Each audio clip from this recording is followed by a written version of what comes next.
At timepledge.org, we are building the largest free coaching and advisory platform for entrepreneurs by providing mentorship opportunities based on pledged time. Our network of seasoned industry experts acting as coaches is working for free, pledging their valued time to the next generation of entrepreneurs who will change everything. Our portfolio of sessions goes over every skill an entrepreneur needs to successfully launch his or her startup, from how to pitch and behave with investors to how to best market your idea online, or even how to best manage your team. We have the perfect sessions with the perfect mentors. Want to learn how to become the best entrepreneur you can be, or mentor the next generation of entrepreneurs in Africa and Asia? Please visit timepledge.org and let's get you started.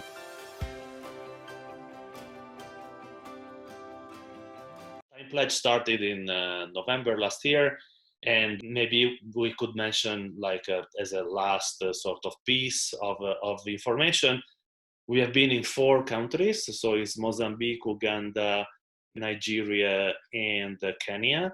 Of course, the coronavirus, has sort of stopped many more missions that we were about to do. We were due to go to Dakar, to Abidjan, Nairobi again, but hey, it's okay. So what we're doing is that we stay alive and prepare with some virtual session, waiting for where hopefully soon the market will open up again. So I will actually pause here just to see whether or not there is some questions from the audience, even if there are only a few of them, or it doesn't really matter. To ask your questions, just write it in the chat or unmute yourself and present yourself before asking the question, please. Thank you. Jason, since you're the newbie, is that clear enough? Yeah, I think so. I was just, I just showed up because I was curious just to see what you guys are up to in Africa, and but I don't have a specific agenda today, I'm afraid. So I was just being. No, of course. It's just because I happen to know most of you except from Rafael, and Agustin, but since I know who you are, that's why I've asked. Yeah, no, I appreciate that. No, but it's clear what you just explained. So great. Okay, you know what? Since we are not so many, can I ask Rafael and Agustin to say 2 words who they are? Rafael, can you unmute yourself, or you're not in a position to talk? Hi. Yes, we can hear you. Go ahead. Augustin Sekiondo is my name, and I received this invitation. And to me, it was a great opportunity to also get to hear from very many interacting on this particular aspect. That's why I accepted it, and I'm now part of this interaction. Good. Work with Nita, and it's not my first time to have discussions with you. Great. I remember there's a time we're in Indonesia, and then there's also a time that we're here in Uganda. Oh, cool. Great. Anyone else want to introduce himself? Hello, can you hear me? Hey, Gerson. How are you? Good. Yeah, I was a little bit late, but I will just introduce myself. Well, I know Matteo in 2 months. He was here in Mozambique, and I am an entrepreneur for, let's say, 1.5 years now, and I would like to understand more. How do you feel about our African ecosystem right now? Because it's not like entrepreneurship is something very new here in Africa, but the way we implement, sometimes we can't just read, let's say, European or American content and implement it here directly. Things don't work exactly the same way here. So I wanted to see, in your point of view, what are the major advantages of the African entrepreneurial ecosystem? Yeah, thank you, Gerson. I was actually planning to talk a little bit about it as well. Anyone else want to add something? Okay, so actually, Gerson, you gave me a good input, because I think that there are one of the main difference, which is in one case sort of a challenge for an African entrepreneurs, but at the same time an opportunity when you can surround yourself with the right investors and advisors, is the fact that because the cost structure of an African startup is sensibly less compared to like a European or like not emerging markets, type of cost, whether we're talking about resources, capex, material, rent, and etc., etc. I think that provides, provided that you can find like a good partner, or maybe like a seed investor that helps you like bootstrapping the business, there is a way, if you can provide like enough evidence that your idea has legs, and and can be and the product has a product to market fit. And again, I don't want to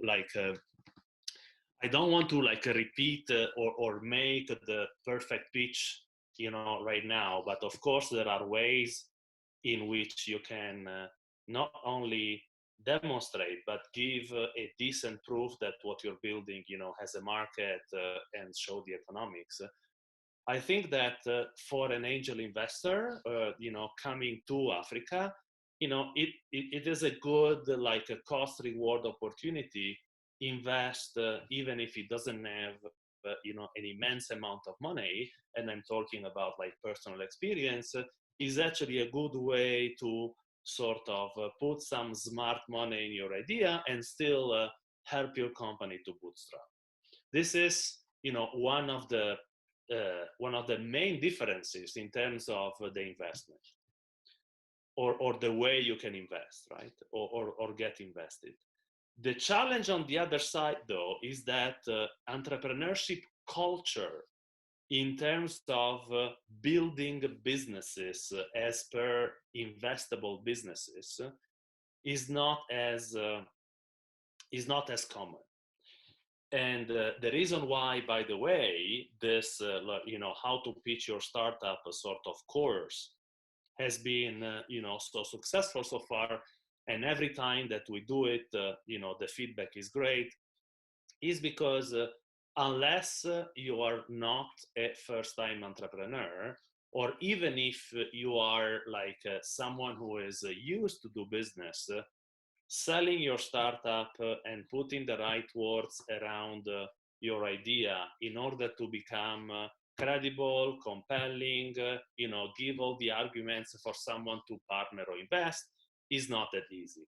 So I think that for sure, this sort of like a pitch your startup, has to be sort of the basis, right? Now, despite, on the top of the difficulties of pitch your idea in a good way, there are a couple of, in my opinion, like very common, I want to say mistakes, but a mistake or situation where you can learn from, that I personally have seen in emerging markets, particularly in Africa, which is basically when you get your idea, you don't need to like you need to avoid the confusion between getting someone on board through equity and pay someone for the services he or she is giving to the company, right? In other words, one of the most common mistakes is, hey, I'm building this company, I have no money or very little money, so I would give you, I don't know, I'm just making an exaggerated example. I'll give you 20% of the company if you make like the user interface of my product. Or I give you 10% of the company and you make the website, right? I'm exaggerating, but not that much, because at the end of the day, this is a mistake that you will pay afterwards. Which actually comes to like another mistake, which is you need to carefully choose who you are co-founding your company with, right? So because you need to make sure that you have the right balance between someone who is able to talk to clients, but also someone who is a little bit tech savvy, that you don't need to go immediately outside to get some simple technical shit done, right? Otherwise, you need to spend money that you don't have, or you would be in a very weak position when the time comes to say, hey, I need some assets for my company. I have no money to get them, and the only sort of money that I have is to sell the dream of my company, meaning give away equity. Now, the sort of the tragedy of this approach, if you want, is the following: is that if your idea is good and will take off, well, you will regret it very soon, because the moment that someone come over, you as a founder or you as a founders, you will get diluted to a point that you're not in control anymore of your company if non-essential people got shares for not a lot of work.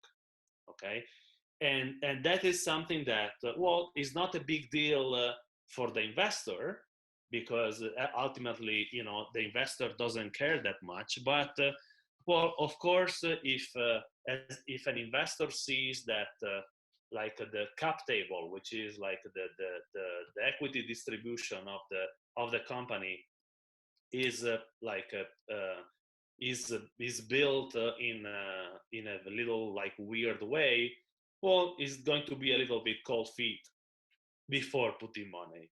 But this is not the worst. The worst is that, of course, if you gave away a good chunk of the company for non-essential services, then as soon as someone actually puts the money, then you get diluted, you lose the control, and you're very easily sort of potentially get called out, if not yourself, but in terms of how to direct the business. And this is something that I believe it should be part of another like time pledge course, which is how to bootstrap your company, and I believe this is sort of like the how to build companies one-on-one, right? Because it seems trivial, but it is something that not a lot of entrepreneurs think about. I'll pause here and see if there are any reactions. Thank you, Matteo. Thank you. Okay, so let's go to like the second question. Rafa, there was a question about team building, right? Yeah, absolutely. So the question was, when building a team, which are the roles I want to fill first? Is there a priority? Yeah, and of course, this question clearly comes from either someone who is building a new venture and sort of is in a position, he or she is in a position, as I said before, where in order to perform or to get to an MVP, a minimum viable product, he or she is in a position where he cannot do it with the co-founders team. Well, if you are in such a position, maybe you're missing you should like stop, think, and see, and seek an answer to a more fundamental question, which is how do I pick my co-founders? Because if we're talking, if you don't have money to pick a resource which is fundamental for like getting your business out, well, then you're clearly sort of way too early stage to be of any interest for someone to like even help you with angel money or with something, because you're clearly missing a leg, right? And it could be a product leg, it could be like an architectural leg, or or even a marketing leg, because you don't know you know the product, but you don't know how to sell it, or you don't know how to partner it, or you don't know which channels to use. So I think that, and of course here I'm generalizing because we are assuming when you build a startup, you can either build a product or a service, or something even more basic, or a software, but I think that you need to be able basically to deliver what the minimum set of requirements for which a potential client understands whether or not there is a product market fit for him or for her, or for that specific client. So basically, take out, all the unnecessary sort of noise out of your product, and make sure, and again, I am talking in specifically in an African market, right? Because I would not probably say the same if we were talking, for a startup in London or in Paris, where I want to say, like, the access to, like, coaching, mentoring, startup hubs, technology, it is like even investors is much easier, right? So I'm talking, specifically for an emerging market entrepreneur. So first of all, you need to make sure that you pitch your startup as something that it is an investable one, or something which is, as an entrepreneur, what I call a lifestyle business, which has nothing wrong with it, absolutely nothing. But and this is something that Gerson knows well. You always need to understand whether you're building a project or a product. Okay, so in one case, you basically start over according to whatever your client wants, but you're not building a startup. You're building a good consulting slash project company that will do different things according to whatever the customer wants, which is nothing wrong, but is a very difficult business to scale, because you're reinventing every time something different. Also because unless you're selling a banana, which is the same banana to everybody, if you're talking about a project, it is very unlikely that a client who can customize the project will ask you, to do the same thing you have done before. So if you're not building a project, but you're building a product, I think that you should really start by surrounding yourself as a co-founder with the necessary people to be able to get to a part where you can at least show that with the right incentives slash seed money, you can get to a product that is sellable. If, of course, you don't have the product just yet, right? But, and again, this means that at the very minimum, you need to, if you're building a product, again, you need to surround yourself with the necessary technical and architectural capability on top of the ones who has the vision, because they might not be the same person that is actually able to deliver that. Questions? Or clarification questions? Well, we can continue with one of the other questions we received prior. And if anyone would like to ask a question and their mic is not functioning or anything like that, please use the chat. Yeah, exactly. You can just use the chat, right? So the second question here was, what makes you want to invest? With a follow-up question on how to catch the eye of an investor on a cold call. Yeah, that's another big one, right? Because I've been a little bit on both sides, but mostly, as an investor side, you receive a lot of people that are just asking, hey, this is my startup. Are you interested to invest? And in most cases, they just send you a PDF with, a number of slides that is like, poorly, medium well, or well done. It doesn't really matter actually. And they say, we are currently raising $2 million. Here's the deck. Please come back to me. And believe you me, I probably receive 2 or 3 sort of decks like this per week. So it is like roughly 150 per year. And that's the unsolicited one, because of course, when you go like to be a judge in a challenge, like the one we are doing now, for example, in Mozambique, Gerson know it well, we are doing like a challenge for COVID. There will be like we will need to judge a dozen of startups. Some of them will get funding and so forth. So that these are excluded. I'm talking that's why I was talking about the cold calls, because it's a way to catch the eye of someone that you don't know, but potentially could be really helpful for your business.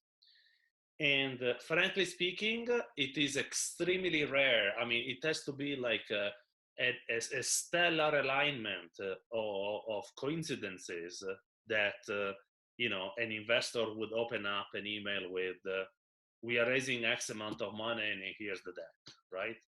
So the way I would suggest you to do, if you want to like get a chance to not get diluted or blurred in hundreds of other similar emails, is basically to do your homework, right? So and do your homework. It has a piece of like creativity and research, and a piece of like empathy and sort of building bonds with the person that you don't know and you are actually writing to. So for example, I saw that you have invested in this and this company. We are doing something similar, so we believe that your expertise could be helpful. One example. Another example would be, hey, I saw that on LinkedIn that you have been talking to this and this conference. I was there, or we have this person in common. By all means, I ask this person to get introduced. But again, this might be unlikely because we are talking about a cold call, of course. So what about, for example, instead of making the person go through all the slides, but try to give 2 or 3 facts that are sort of highlighting the things that any investor wants to know, such as the traction of your company, maybe 2 or 3 words about the 2 or 3 co-founders that you have, or like whomever has already put some money into your startup. And if you have nobody, again, like whatever highlights that your deck is containing, that doesn't make me go through the whole slides.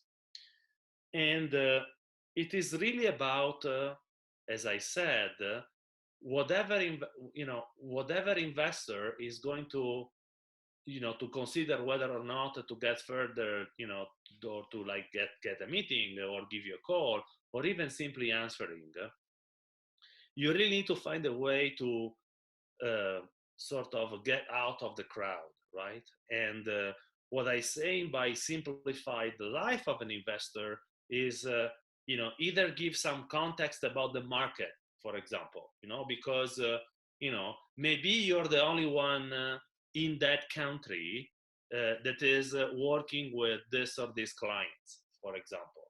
Or maybe you are building, you are the first one to build a specific business that has been very successful in other countries or other similar countries, but not in this one, which means that there is sort of a market need that is proven. So give me anything that, or give me or whomever is reading your email or your message, is give me anything that makes me think that you're putting your heart and your passion, your research, your brain, where your startup is, right? And not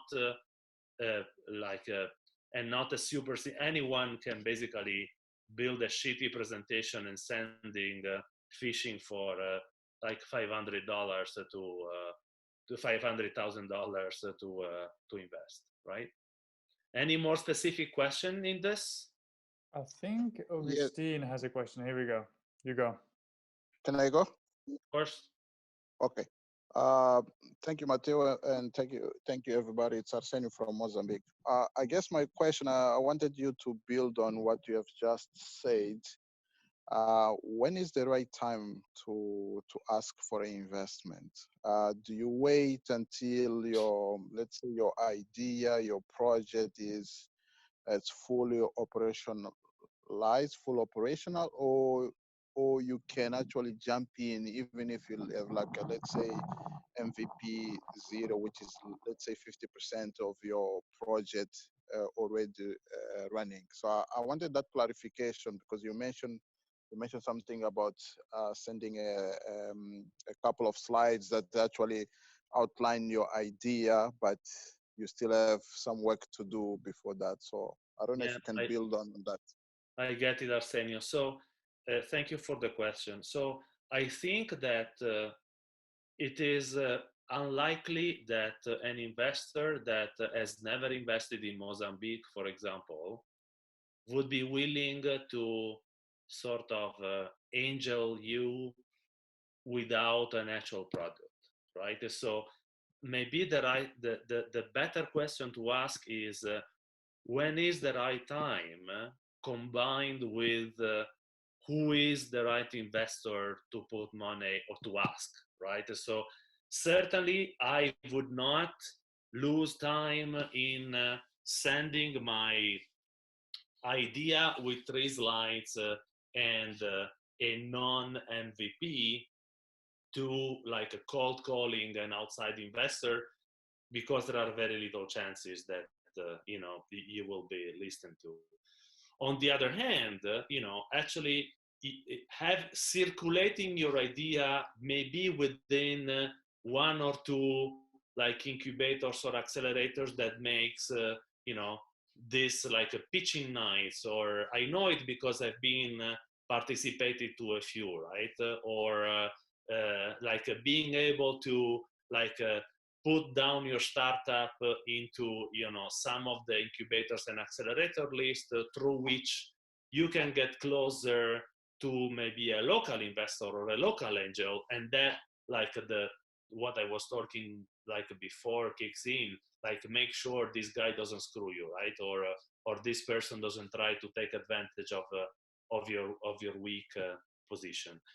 So to like complete my answer, Arsenio, I would say that the ideal moment for an early stage seed startup to raise money is actually when it is immediately before like you get the first client, because the moment you get the first client you start having like a serious expenses to get in and stuff, and you will be distracted.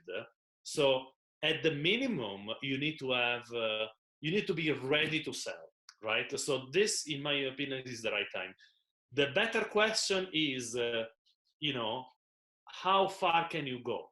Because if you have the product that is ready and you're about to sign the first clients, what is going to change here is how much money you can raise for how much percent of your company.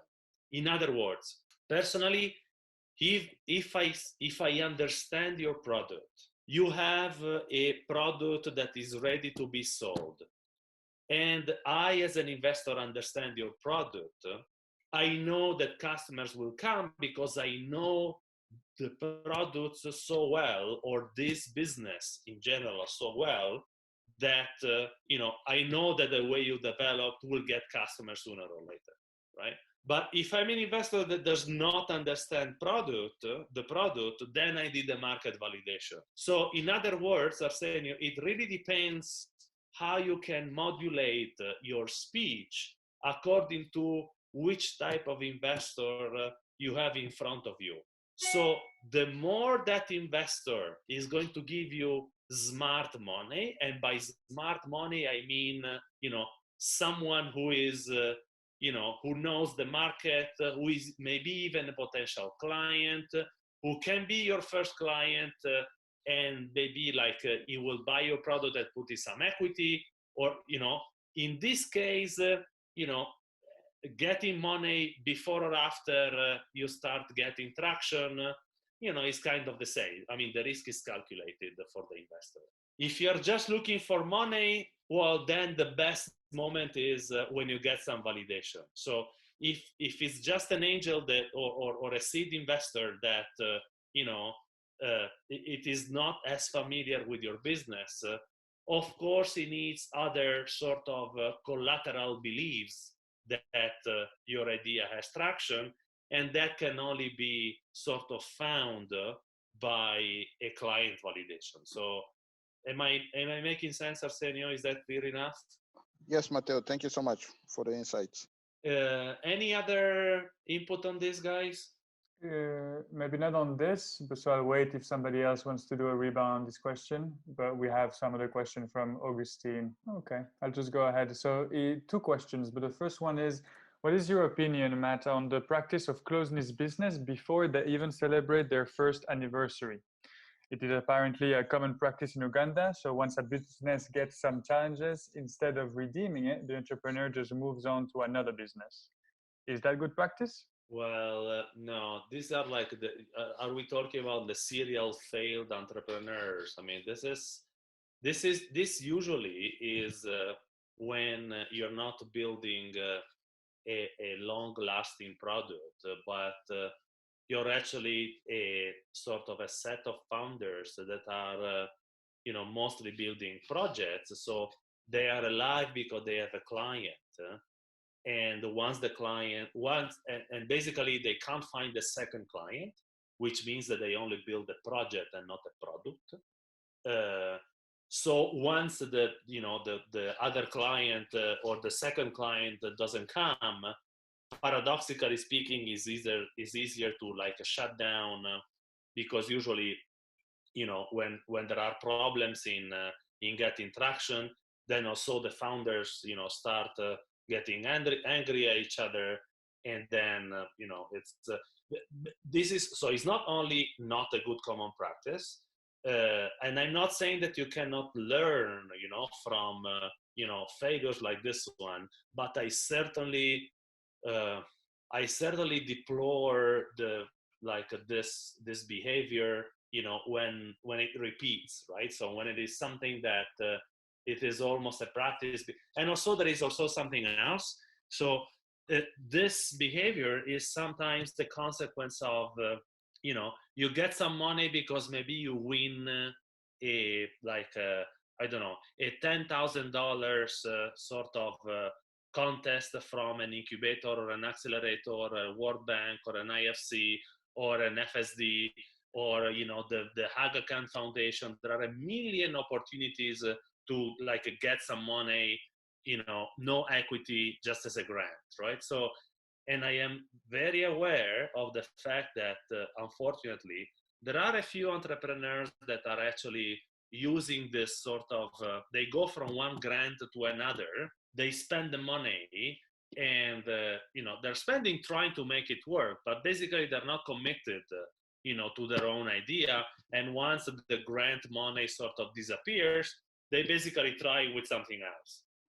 And this is actually part of what I believe will and should change in Africa specifically, is that I think we should bring some sanity, to the startup ecosystem, and we need to build startups that are more solid from the beginning, right? And I think that this is actually also part of this this problem of there are also organizations that are they launch all this startup contest because their the heart is in the right place, right? So they want to like foster innovation, but between foster innovation and build successful startups, there is a huge difference. One is good for what it is, and the latter actually builds successful businesses. So there are two very different things. Okay, thanks, Matt. Matthias, Augustine, perfect. Go. thank you for that explanation. Just an adjoinder. There are also some businesses that start in form of a pilot, and then they take quite a long period. Sorry. No, I didn't understand. There are some businesses that started. Sorry. I'm saying there are some businesses that start as pilots. Yeah. And then they take on for some good time, some considerable period when they're piloting. They do not expand the scale. Is that fine? Is that okay, according to you? And how is the situation like in other continents, like Europe, like North America? No, you know what? Actually, Augustine, this is really is part of the issue that I was just talking about, right? So if you have a pilot that never sort of evolved in a real product, or that for which the customer is not able to invest, it is a practice that is actually damaging the spirit and the energy and the drive of the entrepreneur, and is also not a good practice for the ecosystem, right? uh, and maybe Gerson, you have some experience in this, and you can maybe tell your experience here, right? Because you and I had a lot of interaction about the difference between building a project and building a product, right? And I also think that the challenge of transforming a pilot has to be signed only when you understand that the client has a need, and if the pilot goes well, you need to be extremely pragmatic in making it evolve, even if the price of it is cutting the client loose. Otherwise, again, you're in this vicious circle of building something for survival, but it will not last. Gerson, if you're still online, because I cannot see you, like add something or give us your your opinion on it? Hello, sure. I will explain using my startup as an example, because in our case we define ourselves as a company that develops technology with social impact and economic impact, and this concept itself cannot, to be realistic, doesn't define you as a startup, because you're not saying what's your business, you're just saying what's your goal. Okay, so one of the things that we struggled in the first year, piloting with this concept that we can build anything as long as it has social and economic impact, made us kind of a small company trying to be a startup, and everything is mixed up. Why?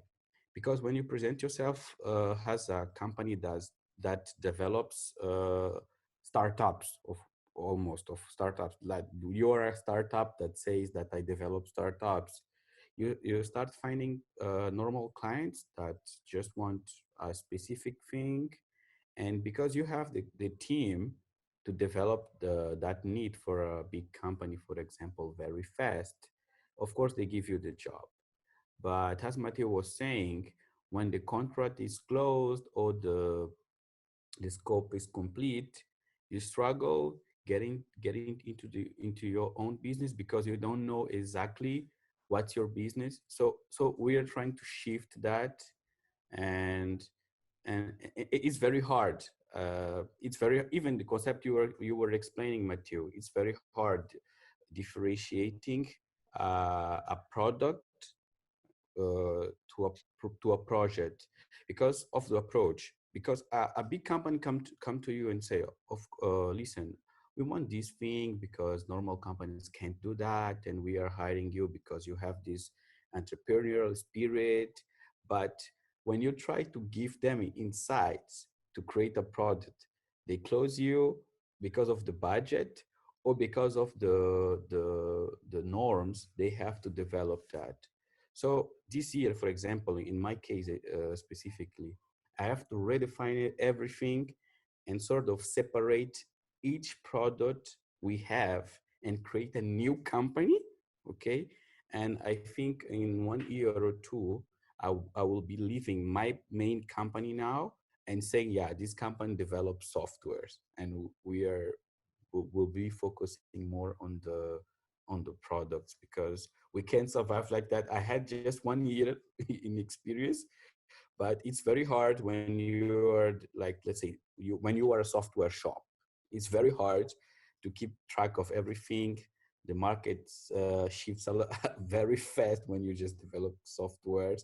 So we feel inside that we need a product that can sell itself, that the customers get to know the products even without knowing what's the main company behind the product. So that's very messed up. Thank you, Gerson. Anyone else wants to contribute?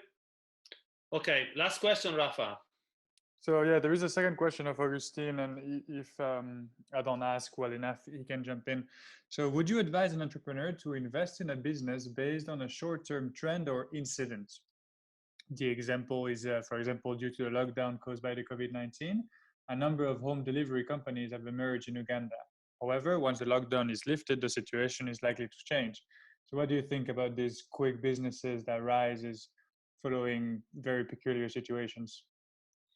So as an investor, right? That's the question, Rafa, in your opinion? Augustine, maybe you can clarify that, because here you wrote entrepreneur, but you might have meant investor. No. So would you advise an entrepreneur to invest in a business based on a short-term trend or incident? But an entrepreneur to invest what? Time or money or what? Basically, is investing resources. Money is investing time as well.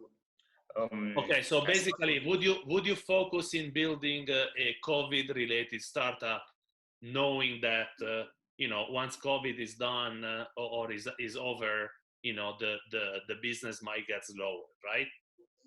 Yeah, that is the question, and it could be the same trend world over.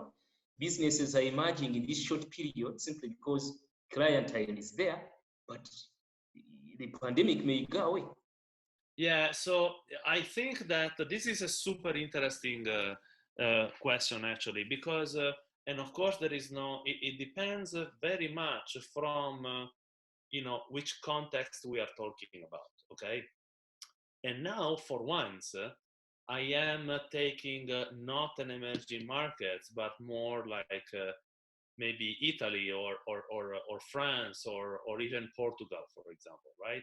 So when you think of the progression of this digitalization of services, there is actually one of the direct consequences of this unprecedented crisis for the whole world. So it's not like it's something that is only happening like in a part of it or in a couple of countries, right? So I think that there is a digital leapfrog that everyone is experimenting. So not only for food delivery, but you could think of like learning, distribution of digital content.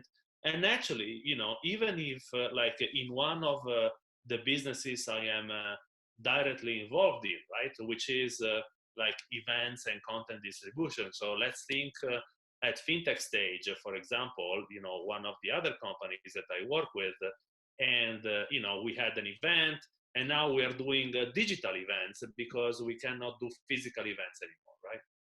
So given the fact, though, that some of these needs are really, really sort of aligned with how market, life, and context are evolving, it depends. So if we're talking about food delivery, for example, well, maybe food delivery will not go as sort of exponential, once the COVID is over, right?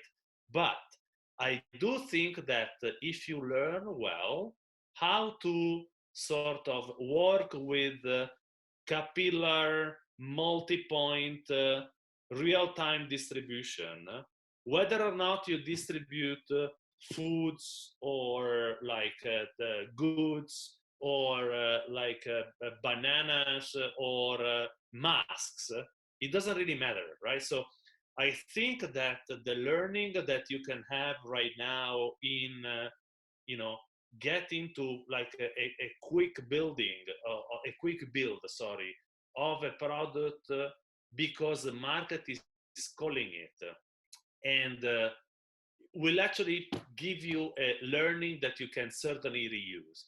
And maybe you will pivot a little bit, the company, and you will not distribute food anymore, or not only, but you will understand how does it work, by sort of bypassing or leapfrogging, as I was saying before, this need for having access to product and services in a different context.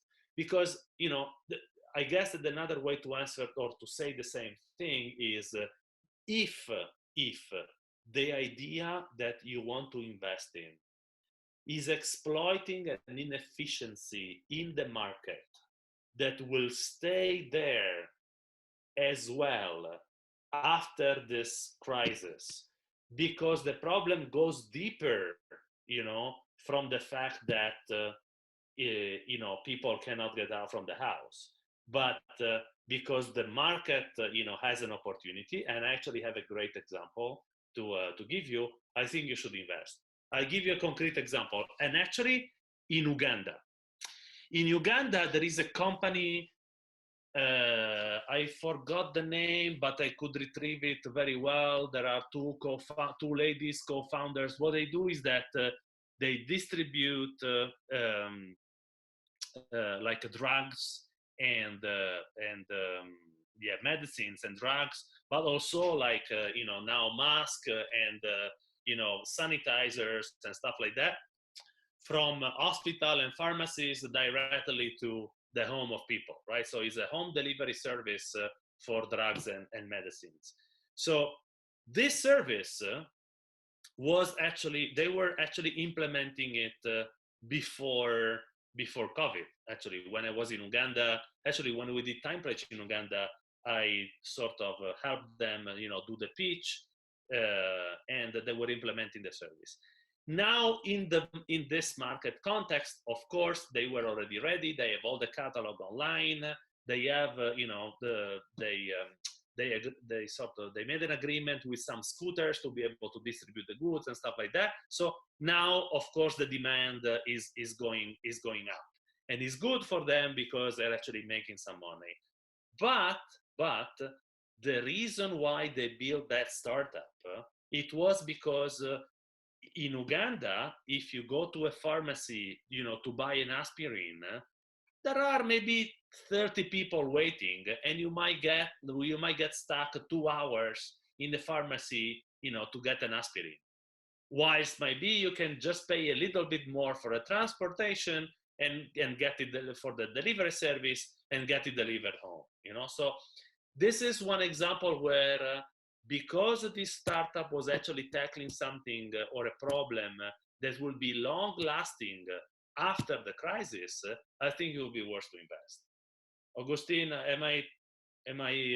are you satisfied with the answer?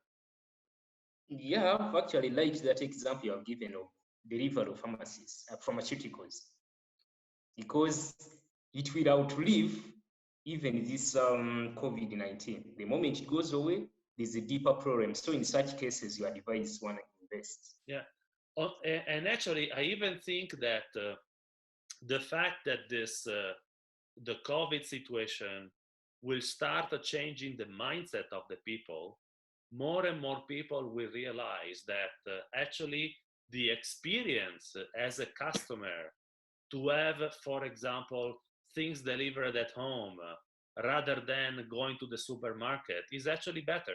I actually genuinely believe that, for example, I see that Francesca, and imagine that Francesca is Francesca Riverti, and if Francesca is as well with the fintech stage, I now is in Milan. She's now getting delivered her food home for like every week, like whatever 6 p.m.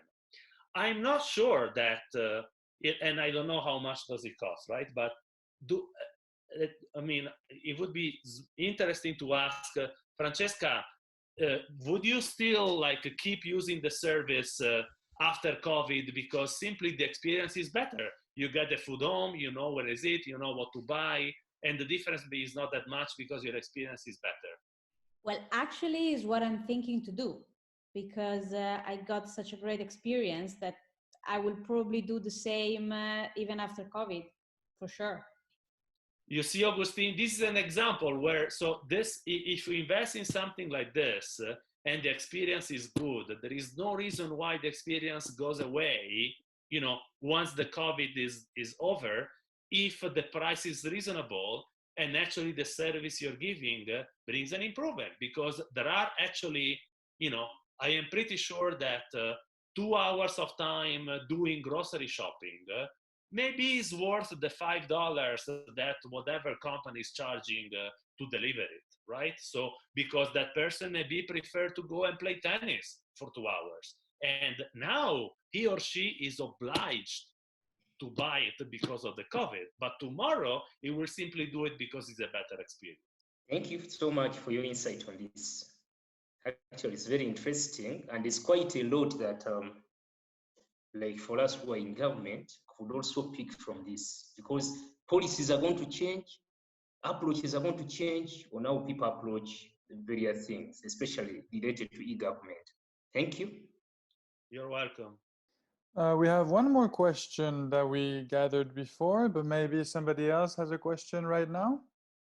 Or I'll just go ahead with the question we have and we'll see after. Matteo, what do you do when or if you lose your momentum? What helps you get back on track?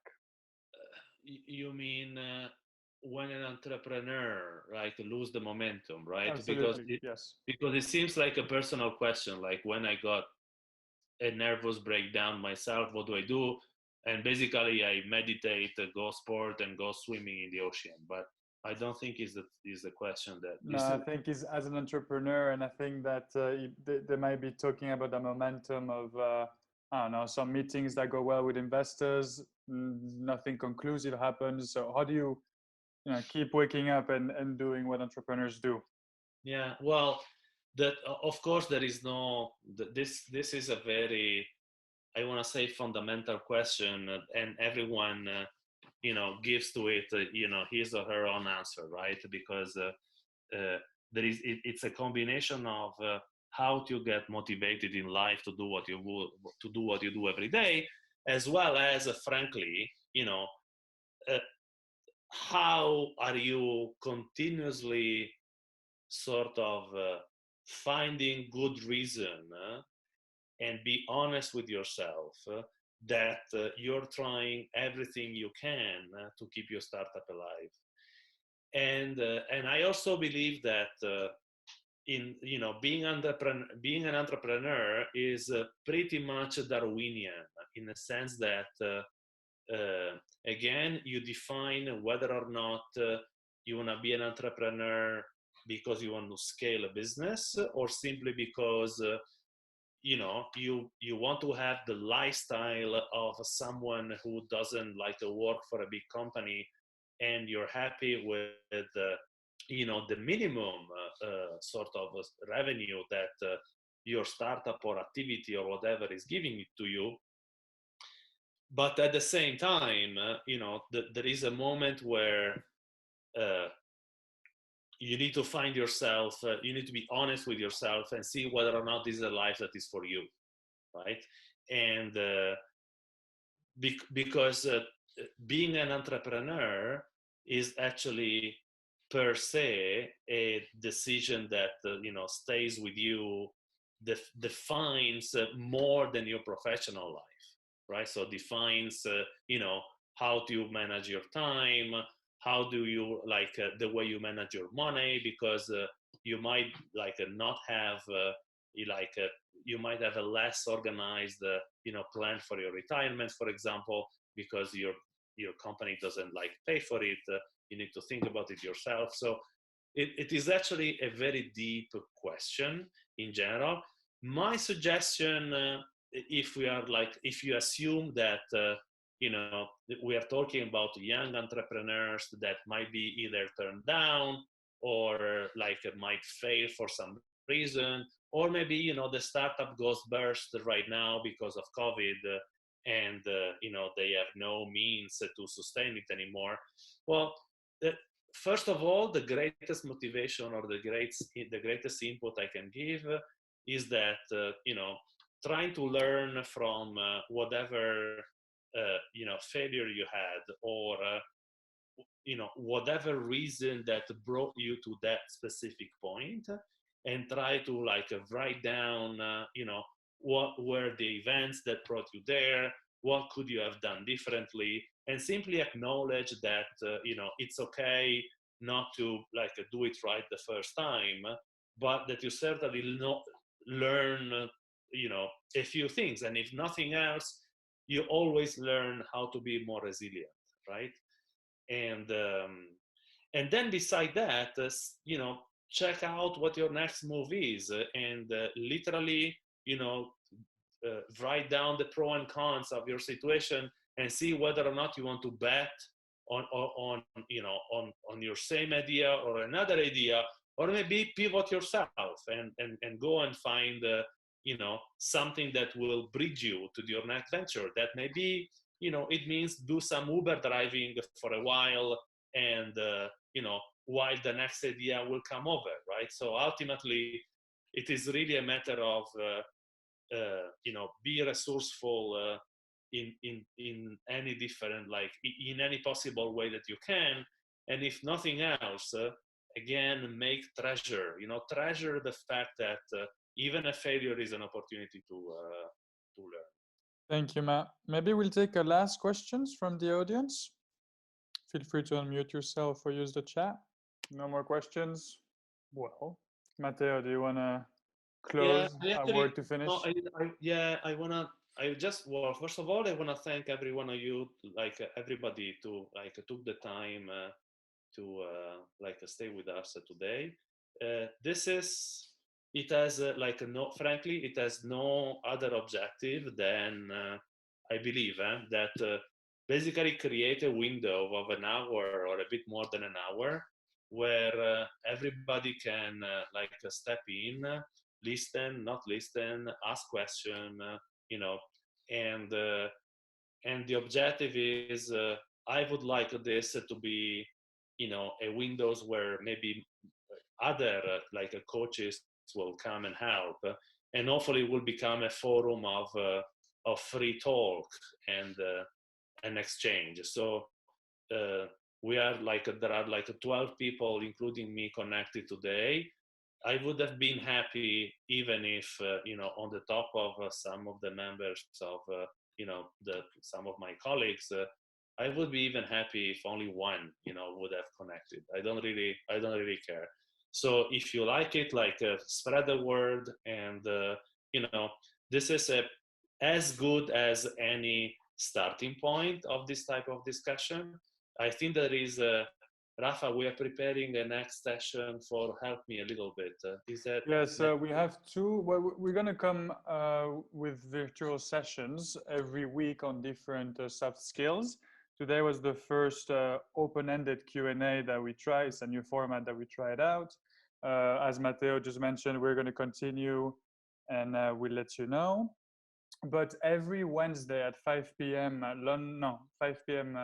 Central Europe time, we will have a different session on soft skills. So before we had Pitch Your Startup, the next one is on the business model. The one after that is on the basics of UX, so an introduction to user experience. And we'll roll out like this virtual sessions until we run out of mentors, really. Great. And actually, let's try to, I don't know, Rafa, maybe that's another discussion, an open discussion we should have. If there is, let's think if there is value in maybe every other week do an open session without agenda for whoever wants to connect, and maybe every other week do a more structured one, and maybe we can give a light team, into this open session when we talk, for example, about investing or bootstrapping, but like in this format of whomever wants to like step in can, and basically all of us group decide the orientation of the conversation. So that gives a little bit of how do you say, rhythm, into the different sessions. That might be something we want to think of. Okay, guys, thank you very much. Thank you, Rafa, for helping me out. Thank you for everyone who has contributed. You get a good rest of the day and speak soon. Bye-bye. Thank you. Bye-bye, everyone. Stay safe. Bye. Bye. Thank you. Ciao.